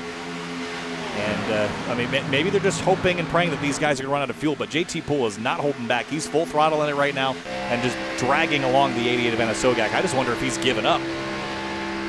I thought I heard JT saying over the radio, I'll gladly lose this race because he doesn't like saving fuel. I mean, I'm with him on that. As a driver, I hate doing that, but it sucks. But I do get it, but we'll see if he's true to his word. You don't really want to do that in this situation. Only 1 point to the good. No. If he falls back to like 40th, who knows what could happen. But I was going to try to take a note of what the points, just kind of what the picture is. Poole's leading, that's great. Obviously, Beckner's out, didn't show up. Clayton Montgomery, he's up here, currently not up there. He's one of those two-stoppers in 33rd. If this two-stop doesn't work out, the position he would have gained on Beckner might not go to him. But the good news for him is Bryce Senecek's in the same scenario and in a worse scenario because he's got almost no help. The 09's back in 29th on his own with Jeremy Miller. But then it goes to Justin Munsell, who's part of the two-stoppers. He's 26th back coming into tonight. He could be a threat. Nico Garcia, he's kind of in a bind as well. He's far out. Then you get Garrett Grant, Ed Robertson, a few others that need a win and could really shake this thing up. And you can't forget about David Weishart, who's still lurking in 16th, who needs big points to get his way in. How many laps has Poole led? JT has led 30 of the 65, and left-hand side of the screen you can see how many everyone else has led. 4 for Sogak, 5 for Furness, 3 for Bowie. Here comes Steve Durham again. Doing all he can. But Poole has led the most by a very large margin, and very quickly. I don't think anyone else is even have a chance to. I think this lap he'll actually solidify that point for most laps led, because there's only 20 laps to go, and no one else has led more than 5 laps. Here goes Steve Durham for the lead. He passed everyone. Unbelievable. He's going to lead this lap. He's very clearly he's not willing to save either. And Sogak's going to push his teammate by JT Poole. He does get in front of him. As now Ryan Swan got by Delonte Ballard. And now we're starting to see drivers who are not happy with the pace kind of go to the front. Matthew Bell, Shane Abbey, they went to the top side to maybe lead this line as well. So this is what happens when you get everyone single file trying to save. If there's a group of drivers who don't like the pace they're putting down, they will make these passes and kind of scramble things up a little bit for the rest of the drivers trying to save. Cameron Hearn's another one who's kind of slowing the pace of this pack down a lot. Last time by, 52.6. That is basically a full second off what that two-stop team is doing. The front runners are still running in the 51, or Steve Durham just ran a 51.2. So certainly that second group led by Cameron Hearn is not happy with the pace. They've slowed it way down, and now that second group can start to run them back here, Hunter, but 20 laps to go. Make that 19 this time through. It's getting down to crunch time. Yeah, some of these guys, it's getting to the point where they can only sit back for so long before having to get into offense mode. They've been in defense mode for quite some time, and they're ready to tick that dial up a notch. They want to get up towards the front. That's why we see the 43 of Bell, the 50, the 84 of Abby in 5th, moving up towards the front. Bowie, Falliker, and then another car, Chris Rabel, to the outside. And they're starting to regain this top 3 in sight as Durham now falls outside the top 3, and back in the lead is Anna Sogak in the 88. 18 laps to go, and so much still left to sort. Who knows how this is going to work out? Just for reference, the leader of that secondary group that is on the two-stop strategy is Alan Elwood. They're on the middle of the back straightaway right now, 39 seconds behind Justin Anasogak, who's in the middle of 1 and 2. So, Connor, there is a lot of work left to do. Oh, man, they are starting to get squirrely with the drivers getting to the front, though. It's going to be the yellow right now because you got drivers wanting to go, other drivers not. We're 3 wide of a lead with Poole in the middle now. Bowie's pushing Durham by, who's been a little squirrely today. Yeah, they're not gaining nearly enough time. They got to gain almost closer to 2 seconds a lap. So you need something to happen at this point. The place just need to get dramatically slowed. And guys like JT Poole, Brandon Bowie, I think are in binds. But JT Poole, he pit lap 39 or so. He's not going to make it at this rate because he's been running full throttle. So the caution he's hoping for, got to make sure you're not at least in that caution. Yeah, some of these guys they're going to be looking to make their pit stop with around 5 to go, maybe a lap or so earlier or less. But man, oh man, I can't fathom what winning strategy is going to come through with this race. I would almost argue that if you were to accidentally get tangled up with an itchy wrist on the front straightaway and spin through the grass, I would almost fathom that would be a less bad outcome with an EOL than running out of fuel. Yeah, the thing is with these one-stoppers, they don't want to cause the yellow because the guys who have already pit, they'll stay out and assume track position unless you stay out, but then you run the risk of being very low on fuel, and if you get a green-white checker, then it gets even worse. If you do it sooner than later, at least you get everyone reset together on the track. If you pit out of here, you're in trouble. So we'll see how it pans out, but just as reference. He gets turned. Still on the apron, no yellow yet. He comes up. There it is, caution's out. Wow. I don't quite know what Steve Durham was doing there. All right, let's have a look at it. That one caught me off guard. First caution at lap 70. And it comes from this front pack who are just kind of biding their time trying to save fuel. Durham, Poole gets the run. Durham's going to block it rather late. And JT Poole. I always say blocking at super speedways, there's no rules about it because it is always a self-enforcing policy. I will say so. I just don't understand the thought process. He was squirrely already a long time, and it's just a late block.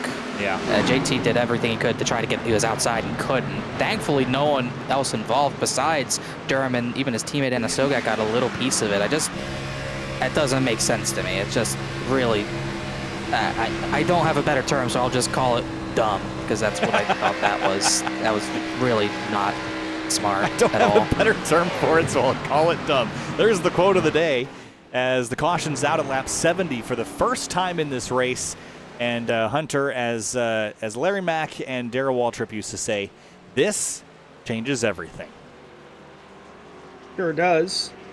What's going on there? Bowie and Rabel, why are we so spread out? What's going on? That's a good question. They're waiting to catch it. I don't know. Taking a while to catch up, I suppose. Maybe because it was in turn 1, the pace car had gotten a big launch on him, I guess.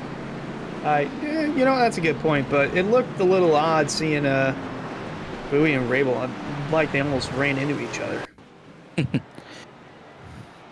Just about. This will bring everyone at the front down.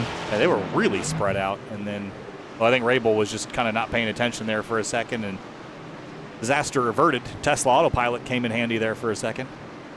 This has split strategy. A lot of front runners pit, but we do have some of the drivers kind of risk tempting fate. Matthew Bell is staying out with Shane Abbey. Furnace, Euroshack, Jordan Martin, a few others come down as well. But overslid his box just a bit. Oh, Greg Mitchell and Brandon Bowie almost came together as well. So cars rolling in and out, and this will just be a lot of fuel only topping off at this stage.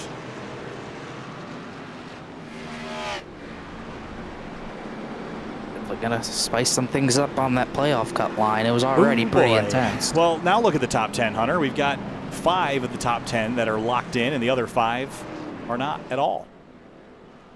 And one of those drivers inside the top 10 is David Weishart. If he stays where he's at right now, I would assume that he's in a good spot to be locked in because he entered this race outside the top 20. Where he's running now, I would assume he's inside the top 20 in points. And with his win earlier this season, he looking in a good spot right now to possibly clinch a playoff berth. Yeah, certainly. So, you got we're going to have probably 12 laps to go, maybe 11 when we get the restart here. I think it's very likely we get another caution. I'm looking at guys like David Weishart in the 33. He has just got to play it safe. He's up in the top 10.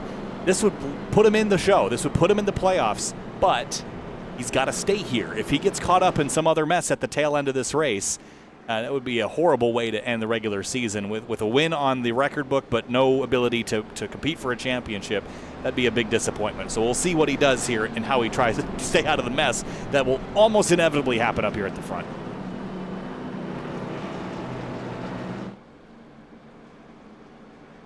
So cars gearing back up here. We should get the one to green this time by. Connor Urashak is also up here back in the top 5. Where's that 73 of Jake Nichols?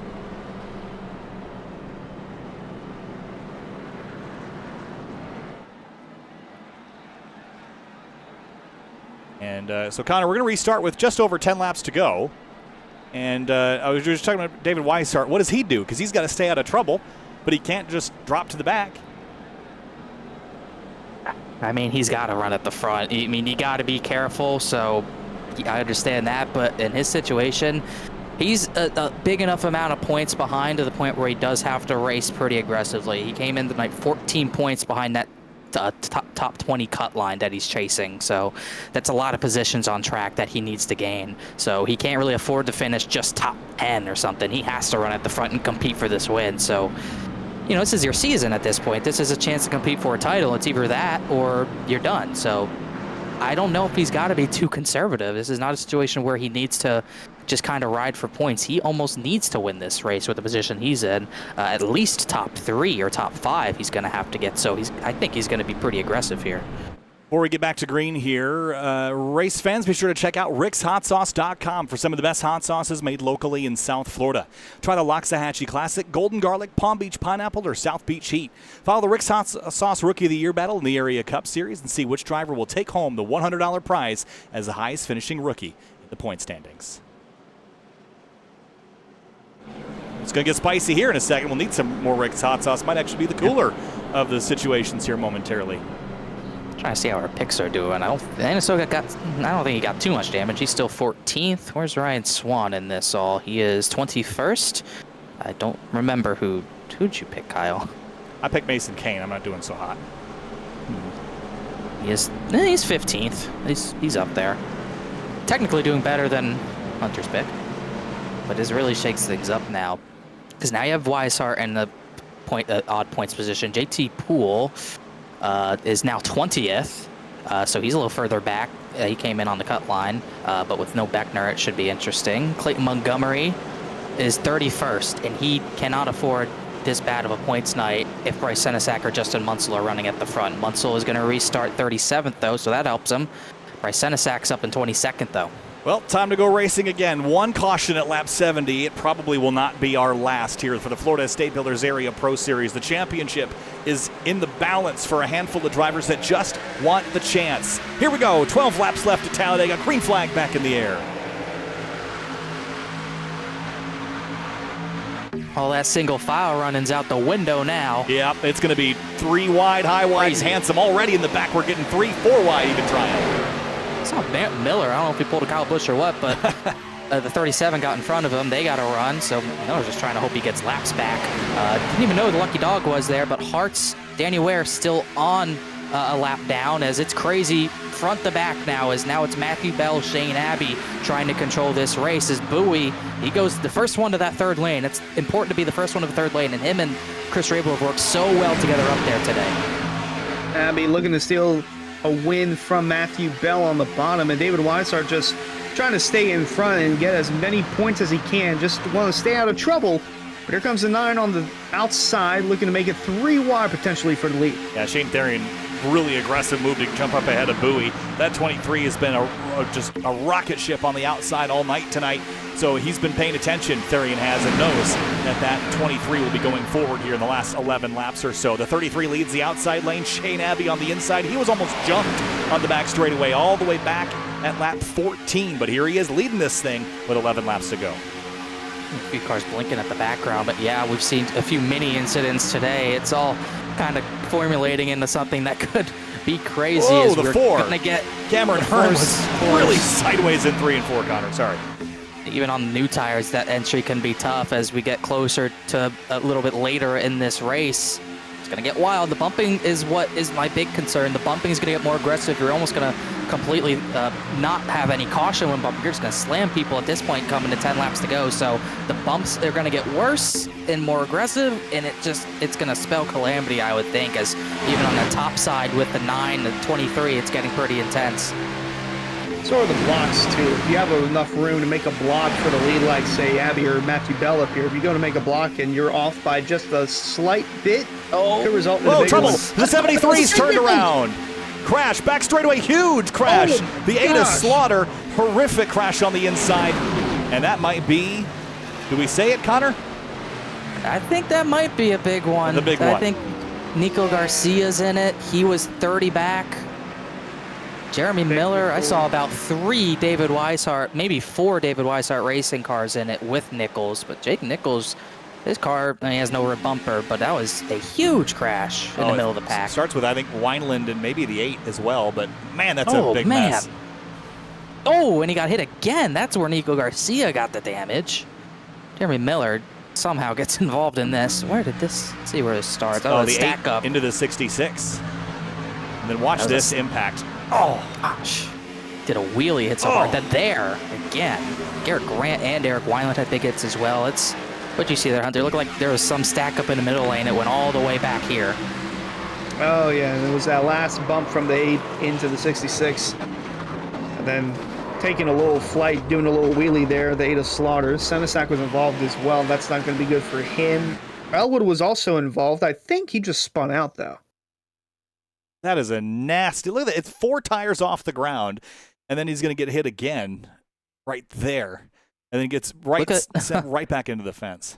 I got to say, Clayton Montgomery, that's one of, I don't think he got much damage, but he looked like he was in the absolute middle of that entire wreck. If he makes the playoffs, this is like move of the season, because I don't know how he got through this where he was. Just kind of ahead of it. Well, he did get a little hit, but for the most part, he got through there. Yeah, 66 is just kind of got caught in the middle here. Watch the blue and white car here, center screen. And he tangled with the 5. Pierre Grant, Pierre Grant was in a situation where he needed to win as well. Yeah, watch the 73 on the front end of this with Senesac. Go back across the road, tag the 10 of Elwood. Collected Munsell there as well. The 2 really big hits are the 8 and then the 41. Yeah, that's some of the worst hits you'll see at this track, and it comes from Miller. Oh, bam. One last ride on board in the cockpit with the 8. Oh, did you see the hood of the car go in the car? Yeah. Oh my gosh. Need a new window net. Yeah, watch this. Right here. Inside the car. Oh, man. Yeah, that's a horrific crash, and it's probably the worst crash of the season for David Weishart Racing. I don't know if they had a car that wasn't involved in that. The 30, the 8, I know the 73 was involved. Senesac's right there as well. They almost took all their cars out in one fatal crash. Whew. That was a big crash and a heavy one. We didn't see anybody turned over, but probably some pretty high G impacts and all that. That's going to bring us down to about 8, 7, maybe 6 laps to go by the time we get things restarted. Running order on the left, and now more and more of those playoff drivers are populating that top 10, David Weishart included. Should he finish 5th, he'd be in. Needs to stay up there. He needs to compete for this win. He cannot afford to fall back either, as it's still going to be tight on fuel. I know Bell and Abby were part of those one-stop guys at the front. They did not pit, so there's still some drivers who are in a situation where they've got to make sure they can make it on fuel. You got Jordan Martin up there who could use a win. I don't believe he's close on points, but just needs something to make the season a little better. He is actually saying that Jordan Martin's 21st in points. A win likely gets him in, so that's something to note as well. And that hurts David Weishart, because Jordan Martin's one of the drivers he needs to pass in points to get into that top 20. The other drivers that are right ahead of him are Elwood, who just crashed, Ben Pierce, and Danny Ware. So Weishart needs to pass those drivers in points, but the 38 being up here does not help his case. 1 to green, and we'll restart with 6 laps to go. By the way, just quick to note, Kyle, just don't want to say anything yet, but oh yeah, look who's lurking in 7th position, Mr. 3 in a row, Connor Yurashak. We haven't talked about him since maybe lap 15, but he's at the front, looking to go 4 in a row. Did someone cue the Jaws music? It's what we needed last week too. Brad Slaughter is being virtually airlifted to the virtual hospital after that one, we're being told. I'll say. Oh boy. Somehow the 41 still running. I heard they're keeping him in the car too, so it's going to look like his car's still in the air. Yeah. Well, it's about 60 degrees here in Chicago, but winter is here. Bundle up this season with shop.areairacing.com and shop from our new selections of champion hoodies, jackets, and sweatshirts. Easier to shop, quicker to ship, better to wear. That's shop.areairacing.com. This is the HelloFresh 225. We're in the closing stages. We're at, where are we at? Roughly mile 215 or so. And Matthew Bell, Shane Abbey will restart us on the point here with 6 laps to go. Connor, your thoughts? Do we go to the green, go to the end under green from here, or do we get a green-white checker, do you think? I just don't think so, because the issue with having such a short sprint to the end is that you don't let the drivers, they're not going to be able to get settled in time. That was kind of a product of what the crash we just saw right now. You don't have enough laps to get settled in, so the bumps get crazy, the moves get kind of more out of whack, and it causes everything to go crazy as what is happening. 28 stacking things up here. We going green. I don't know. It really stacked things up, but yeah, I don't think we're going to see this go green. I don't know what that was. Pace car is off. 6 laps left in the HelloFresh 225 here at Talladega. The last race of the regular season for the Florida State Builders Area Pro Series, and late launch past the Geico restart zone. Matthew Bell clears. Abby pulls down in line, and we're back underway at Talladega, Alabama. First driver to pop out is JT Poole. He doesn't have a lot of a run. Greg Mitchell is going to come up in front of him and try to get some help, get to the front himself. Mitchell needs points. He's only 11 of the good coming in today. He needs to get to the front. Meanwhile, Furness is going to lead that middle line as Bell and Abby try to work this one out. 2-car tangoing down the backstretch. The 43 still leads. Bowie going to give a bump to Furness, and to the outside, Rabel and Isoga going to get hooked up. Meanwhile, that bottom's still a gap between the 9 and the 12. Going to get closed up quick. David Weishart has his championship hanging to the balance. Came in outside of the top 20 in points, and he needs to be inside for his win to count, and he's doing everything that he needs to do. Yurashak. Munsell to the grass as well. Butler gets turned. Here goes George Martin. Just crashing everywhere in the front stretch. Caution. Stafford into the wall. There were like 5 separate crashes. Chapman in the wall. And you know what? This puts us in a green-white checker window. Yeah, it does. Where did this even start? It starts with Connor Yurashak's move, but there are so many other separate incidents that happened. Let's slow this one down and have a look from the sky. Maybe that'll help us. Starts even further back than that. So there's so the 12s makes that block. Yeah, so the 12s makes a block. He's on the nose of the 38, middle of the screen, that green and black car. He sees these two make this move, and he sees the Ballard with the run. He wants to get up in front of him, just too late. Too late, and so he goes off track, and then the 6 goes off the bumper of who's that car in the white and blue there? Trying to check. The It 20. might be Ben Pierce It's the or Nick 20 car, Massey. Nick It is Massey. Nick Massey.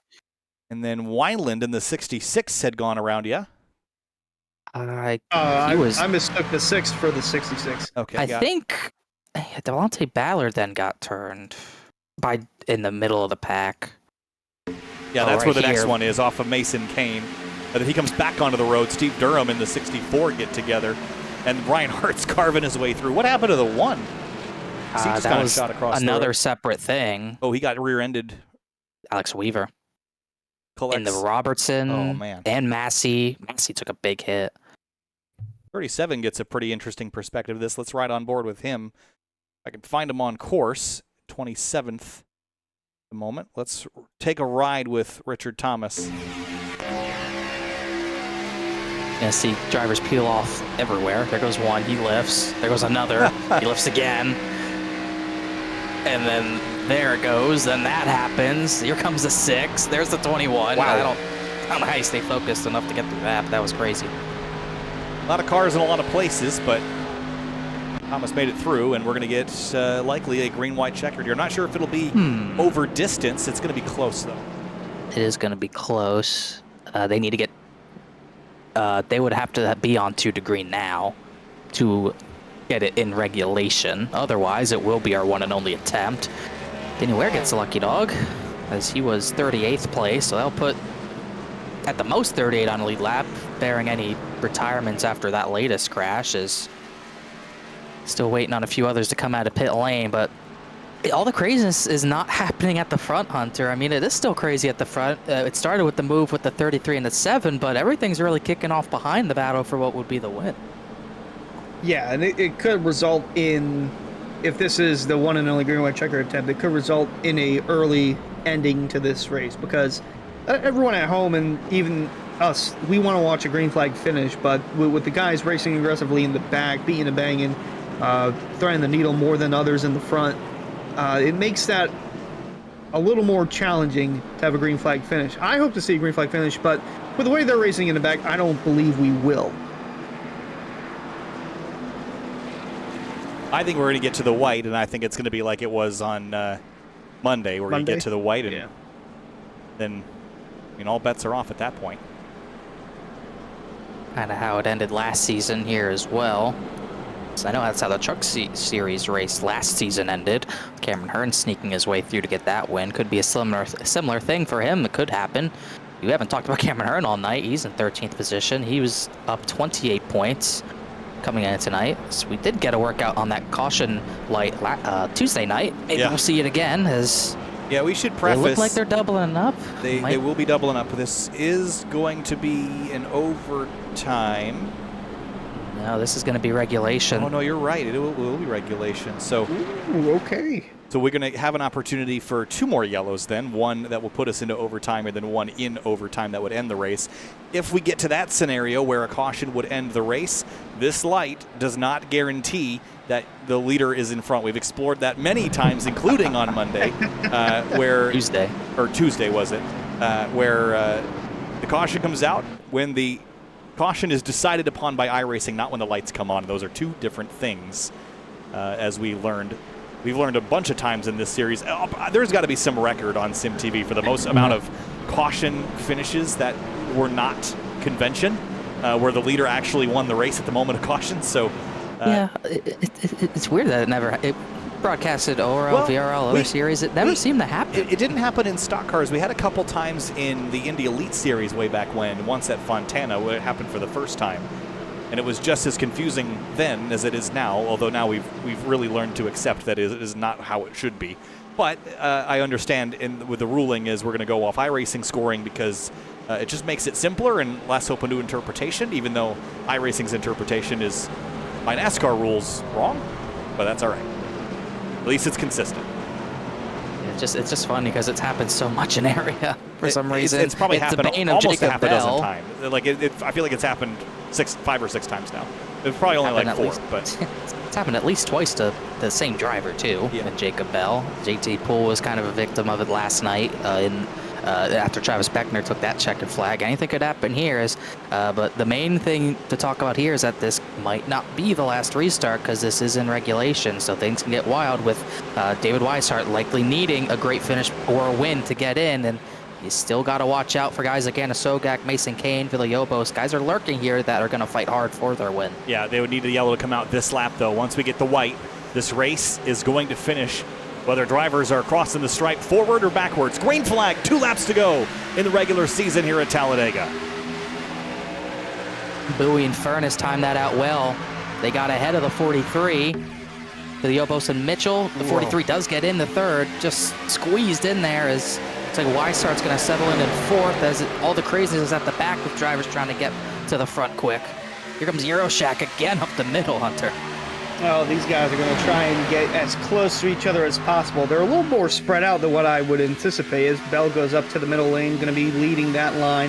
Whoa! Bowie goes up to block Furness. Oh my gosh, that was almost a wreck. I don't know how they didn't. That was so very close. David Weishart right behind it. Remember, he needs a good finish to carry his win into the playoffs. Nose to tail, side by side, 2 by 2 by 2. They're 3 wide in the background. Euroshak's going to get split 3 wide to the top. The 15 of Alex Bell in the middle, JT Poole on the bottom. Coming to the white flag here at Talladega. 2.66 miles, and we are going to get there. This race will end under green. Big block, and Sogak put Shane Therian into the wall there as Matthew Bell's clear for the lead with Weishart. Teammates Weishart and Scioli on that 43's bumper, but that bottom line's still there. Furness, even with a little damage, has a push from Brandon Bowie, but they're squirrely in the middle lane. Someone's bumper just flew in the air on my screen as here comes Anna Sogak on the top. Weishart to the third lane.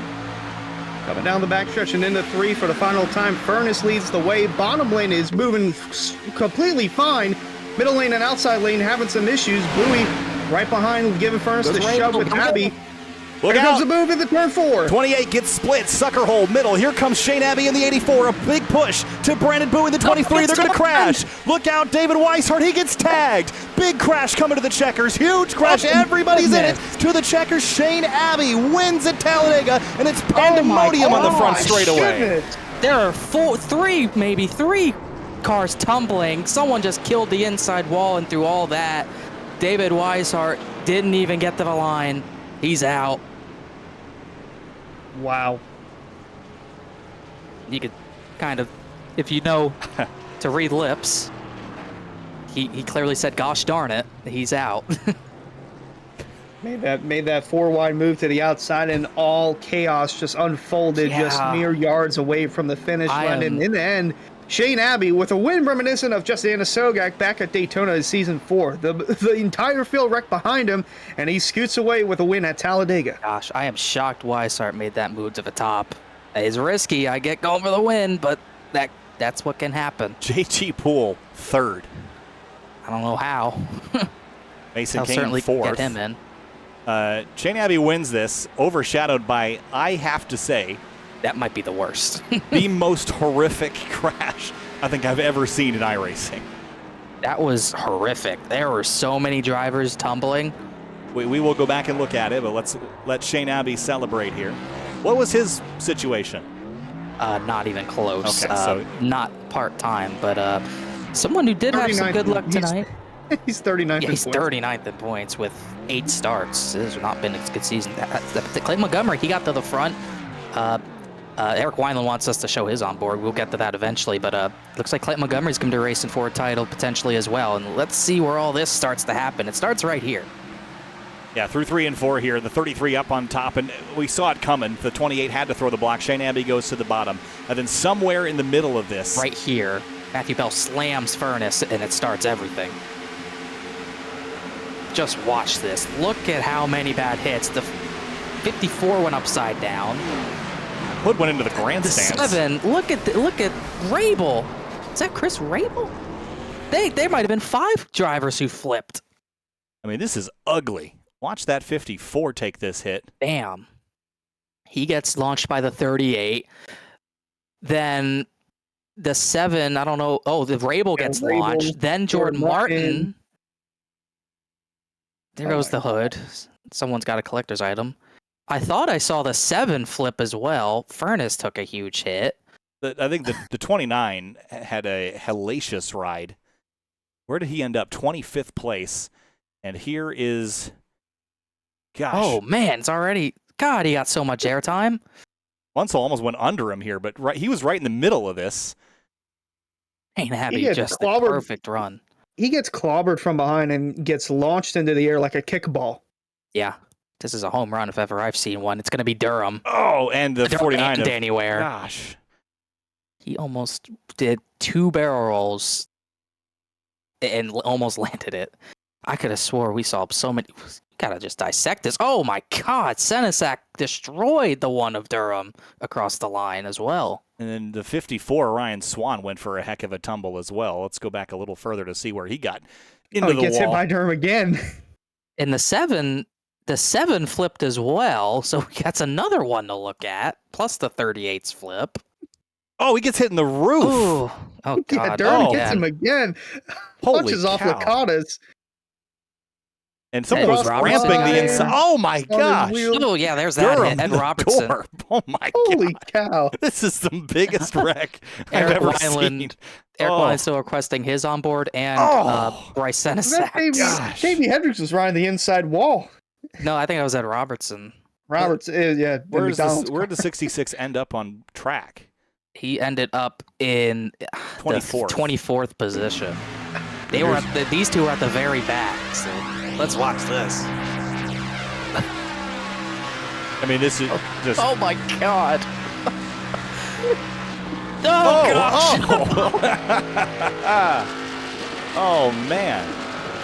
That is the biggest crash. I think that's one of the craziest I've ever seen. Only an area. Still want to see how the 38 and 7 started flipping. 38, Jordan Martin. Jordan Martin, 15. At the very least, this is crash of the year. Because he and the 7 started going over. He gets launched by the 65, and then the 7 behind him started flipping. But Jordan Martin didn't flip much. It was really Scioli who I saw tumbling. That 7 end up on track. He 18th position for him tonight. He's already done flipping, but I've never seen so many flips in one crash and it not be like AI. 78 went through him. Jake Nichols, then Grant. Look at this ride. He crossed the line in the air. That wasn't the flips that you were talking about, was it? No, I thought he flipped more, but I just saw a car get launched. Villalobos went through so many cars. Look at the 78, he's in the middle. There. Oh, his car just explodes. Oh my God. It works. Holy cow. Wow. Oh my gosh. All right. I can't believe what we just saw. That was insane, guys. Holy cow. Anyway, here's your race results. You might as well have just picked a random number generator at the very beginning. But Shane Abbey wins in the 84. Brandon Bowie, JT Poole. Nobody locked in, finished in the top 10 except for Shane Darian, who ends up 6th, Connor. Yeah, that's what a crazy run. Clay Montgomery, I don't know how he got through there to get 7th, but he did. I'm almost certain he'll make the playoffs on points because of that. And obviously JT Poole, he needed at least a decent run. Brandon Bowie as well. And Greg Mitchell, you see all those guys in yellow needed good runs to stay in on points, and they will. So great runs for those guys, as well as for Weaver and Ryan Hartz, who both had rough seasons. They get top 10s out of this. And then this is where the random number generation starts, Hunter. I don't know how Jake Nichols, we saw him crash. He got back to 14th somehow. Well, Villalobos Jr. just missing that top 10, and then Pierce getting caught up in that as well. A lot transpired on that last 500 feet or so, but yeah, not sure where Nichols came from. Jordan Martin flying through the air and all, 15th. Grant Bell, Scioli, Euroshack finishes 19th, and Ronson Stafford 20th. Looking at the driver standings, I believe it'll still go to Jake Nichols for the driver points. And last look down the rest of the order, Steve Durham 21st, Cameron Hearn down at 26th. John Furness was leading coming to the checkers, ends up 29th. Matthew Bell 30th after all that. And there's a list of those that didn't make it to the end. David Weishart went from 4th to 32nd in about 250 feet and will not make the playoffs. Let's talk to our top 3 now. We've got JT Poole joining us in the number 26. JT, where did you come from at the end? Because I sure as heck didn't see you coming, but here you are talking to us in 3rd place. What a drive. Congratulations. You survived somehow all the way to the end. Yeah, I really wish this race was like 5 laps shorter because we would have been good on fuel and we wouldn't have had a pit. But yeah, I love super fuel racing. I feel like I'm one of the better in the league at it. I think we led the most laps today, and if we did, that's our now 4th or 5th area race where we've led the most laps in a play race and we haven't won. So clearly that doesn't really mean anything to lead laps, but yeah, had to lose all our track position, and when it's roadblock 3 wide, you can't really go anywhere. So I just kind of laid back off before. I knew they were going to wreck in the trial oval or in turn 3.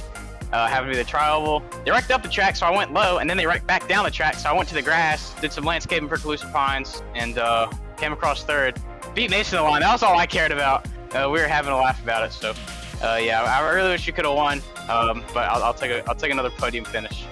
JT, congratulations. Strong run tonight, and man, that must have been one heck of a show out the windshield there coming to the checkers. Congratulations on the P3.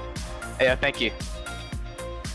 All right, next we're going to talk to Brandon Bowie, who comes home second in the number 23. And Brandon, all night long, you were up there pushing and shoving and being really the top driver in that outside lane. A lot of aggression tonight, and it pays off with a second. Only led 3 laps, but that 23 was persistently up in the front of the field tonight. First of all, congratulations. Second of all, how crazy were those last couple laps? Yeah, Kyle, that was wild. You know, trying to get prepared, and the caution comes out, and then you're like, okay, reset. You're ready to get back into it again. The caution comes out again, and it's just like, man, it's just like your emotions are kind of all over the place because you want it to go green, but at the same time, you want to position yourself as far up as you can get, which it kind of played into my favor, especially with my two teammates helped me as well. So, you know, that last, the last caution, and then, you know, having the official, I guess you would say green, white, checkered, or regular ending. I mean, that coming out of 4, I thought I was gone, somehow didn't wreck, and just watching the rearview mirror of almost every single car, like, just either being turned or parts flying all over the place. It is definitely a wild picture to look in the rearview mirror.